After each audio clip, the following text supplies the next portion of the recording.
Pemirsa, Gubernur Jakarta terpilih Pramono Anung bakal melarang aparatur sipil negara di lingkungan Pemprov DKI untuk berpoligami. Pramono menyatakan akan memecat ASN yang melanggar larangan berpoligami. Apakah Pramono bakal mencabut peraturan gubernur soal tata cara perkawinan dan perceraian yang sudah diterbitkan?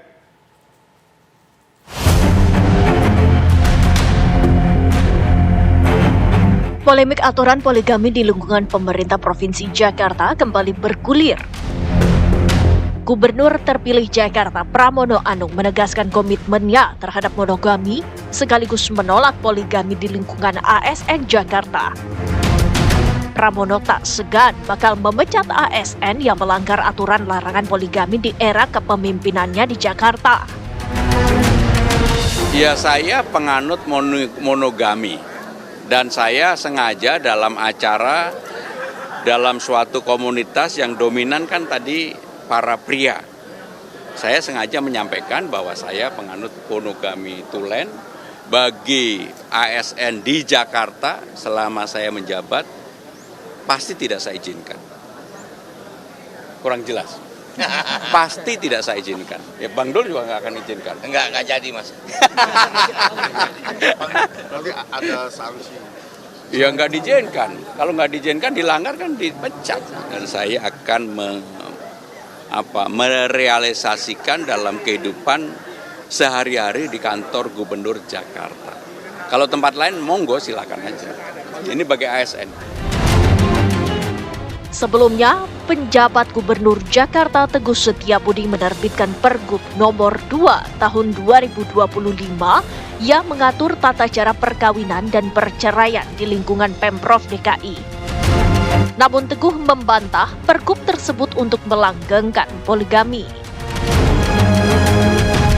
Itu kita lindungi, bukan justru sebaliknya yang diviralkan adalah seakan-akan kami itu mengizinkan poligami. Itu sama sekali tidak ada dalam semangat kami. Semangat kami adalah melindungi. Kemudian dengan cara itu, ada berbagai kriteria.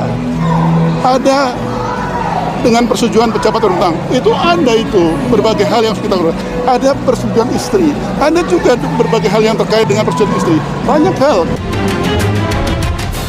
Apakah Pergub tata cara perkawinan dan perceraian di lingkungan Pemprov Jakarta menjadi salah satu aturan yang bakal dicabut Gubernur Jakarta terpilih Pramono Anung? Kalau saya ditanya apakah ada yang dicabut pergubnya, pasti ada. Tim TV One mengabarkan. Dan pemirsa, berikut kami hadirkan pasal yang mengatur poligami dalam Pergub nomor 2 tahun 2025.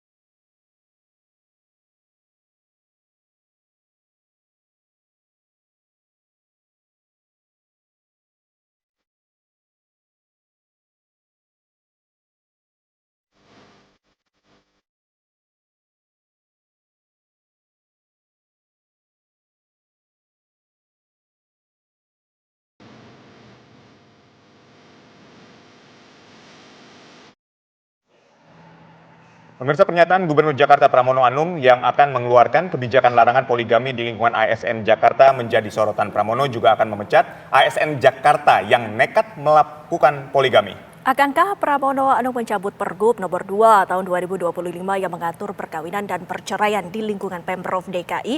Seberapa urgen masalah poligami sampai diatur dalam peraturan gubernur?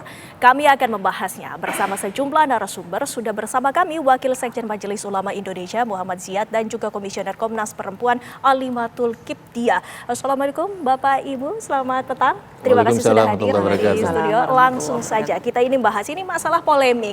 Pak Ziyad, ini bagaimana Anda menanggapi pernyataan dari Gubernur terpilih dari Jakarta, Pramono Anung?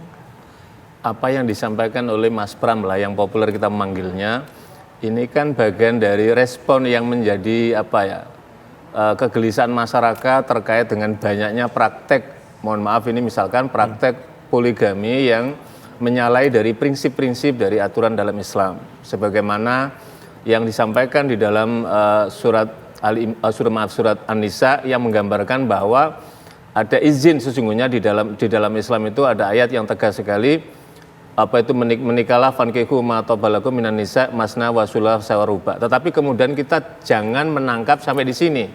Pada ayat fa in khiftum alla ta'dilu fawahida. Jika kamu takut tidak bisa berlaku adil maka fawahida cukup satu. Kalau ini kita pahami maka sesungguhnya asas dan prinsip pernikahan dalam Islam itu adalah monogami dan inilah yang ditunjukkan oleh Nabi. Nabi menikah dengan Khadijah yang cukup lama dan kemudian punya anak dan sampai meninggal beliau tidak menikah, bahkan beliau beberapa tahun pada saat itu riwayat menyebutkan 1 tahun, ada riwayat menyebutkan 2 tahun baru kemudian melakukan. Ayat ini harus kita tangkap dalam konteks itu gitu loh. Dan terkait apa yang disampaikan oleh gubernur terpilih itu sesungguhnya di undang-undang yang sebelumnya juga sudah diatur, misalkan di dalam undang-undang pernikahan tahun 74, kemudian di dalam Inpres nomor 1 tahun 91 itu juga secara tegas sekali bahwa terkait dengan pengaturan khusus untuk para ASN atau PNS pada masa itu. Jadi sesungguhnya apa yang disampaikan oleh Mas Pram, kemudian apa yang telah dilakukan juga penjabat gubernur itu sesungguhnya adalah turunan yang sebelumnya sudah ada. Cuman kan kemudian kita kan mengapa misalkan gubernur di penghujung ini penjabat ini kemudian mengeluarkan apa sudah sangat urgen. Toh di dalam undang-undang pernikahan kemudian Impres dalam kompilasi hukum Islam juga sudah diatur dalam konteks itu gitu loh. Tetapi dalam kaitan ini Majelis Ulama Indonesia juga melakukan pentingnya untuk melakukan literasi pada masyarakat kita, mengedukasi dan meliterasi terkait dengan pernikahan dan kemudian asas pernikahan, bagaimana membangun prinsip pernikahan yang menjadi prinsip adalah sakinah mawaddah, kemudian bagaimana ketika ini tidak tercapai, maka disitulah kemudian di dalam Kementerian Agama itu kan ada catin calon pengantin kan sudah ada pembekalan yang luar biasa lah. Prinsip-prinsip inilah yang seharusnya mesti difahamkan dan disosialisasi sehingga masyarakat memiliki pemahaman yang utuh tentang makna pernikahan dan makna poligami dan seterusnya itu. Nanti kita lanjutkan, saya ingin ke Prof. Alim terlebih dahulu. Prof. Alim, kalau kita lihat kan ada undang-undang tadi yang dikatakan Pak Zaid yang mengatur soal poligami. Nah ketika Mas Pram ini nantinya melarang, bahkan memecat, nah ini akan menyalahi undang-undang nggak sih atau melanggar undang-undang sendiri nggak sih yang sebetulnya mengatur poligami gitu? Jadi begini ya, seperti tadi disampaikan oleh Pak Ziad ya, asas pernikahan di Undang-Undang Perkawinan itu kan monogami. Ya. Kalau kita mengacu kepada pasal 3 ya, terkait dengan ayat 1 ya di Undang-Undang Perkawinan itu. Kemarin Komnas Perempuan juga sudah menyampaikan rilisnya yang pertama ketika itu menjadi polemik ya, bahwa syarat-syarat poligami itu kan kalau kita lihat ya itu kan diskriminasi banget ya kepada perempuan ya, misalnya terkait dengan bagaimana tidak bisa melayani, apa standarnya bisa melayani ya, lalu tidak mempunyai keturunan, lalu dia mengalami disabilitas, itu kan sesuatu yang diskriminatif dan juga subjektif gitu. Karena itu kita tahu konstitusi kita jelas ya mengatur di pasal 28 ya bahwa setiap warga negara itu harus bebas dari perlakuan yang diskriminasi termasuk di dalam keluarga begitu. Nah karena itu kalau kita lihat misalnya data di Komnas Perempuan ya Catahu tahun 2023 perceraian karena alasan poligami itu lebih dari 700 kasus.